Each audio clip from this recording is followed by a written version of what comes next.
لو ضابط شرطه كشف على بطاقتك وتبين له ان عليك حكم جنائي غيابي، هيقول لك اتفضل معايا. تعال اقول لك تتصرف ازاي. للاسف الشديد الامر ده اصبح طبيعي ومتكرر، لان اغلب الاحكام الجنائيه المسدده على الشاشه الالكترونيه مش بتكون مكتوبه بشكل مفصل، يعني الاسم كامل والرقم القومي واسم الام، عشان يتبين للضابط اذا كان الشخص ده هو المراد القبض عليه او اسمه مشابه. وفي اغلب الاحوال بيكون ده تشابه اسماء، ولكن للاسف الشديد الاجراءات القانونيه المتبعه هشرحها لك، وبعد كده انهي لك الفيديو بالحل اللي يحميك من المضايقات اللي ممكن تتسبب اليها. الوضع القانوني انه بيتم احتجازك، وبعد كده ترحل للاسم اللي صدر منه الحكم، وبعد كده يتم ترحيلك تاني يوم للنيابه العامه لتتخذ الاجراء القانوني سواء بالمعارضه او الاستئناف، وبعد كده ترجع من النيابه الى الاسم، وبعد كده منها للمباحث، وبعد كده تخرج في نهايه اليوم.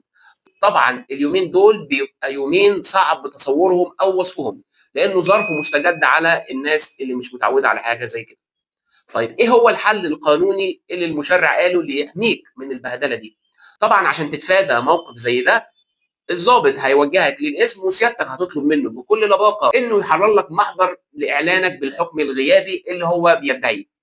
وبعد ما هيحرر لك المحضر ده حضرتك هتخرج من الاسم وهتلجا للمحامي، وهتلجا للمحامي الخاص بيك، وبعد كده المحامي هيتولى عمله سواء بتصوير المحضر او التقرير بالمعارضه او الاستئناف والحضور فيها، ونهايه المساله دي بشهاده، وبعد كده يا اما تسددها يا اما تمحيها بموجب حكم محكمه من مجلس الدوله.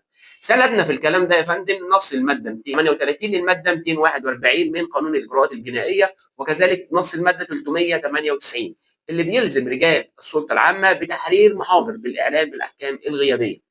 احفظ الفيديو ده عندك وخلي المعلومه دي في راسك، عشان لو لا قدر الله اتعرضت لموقف زي ده، المعلومه دي هتنجيك من يومين ما تمناش ان انت تشوفها.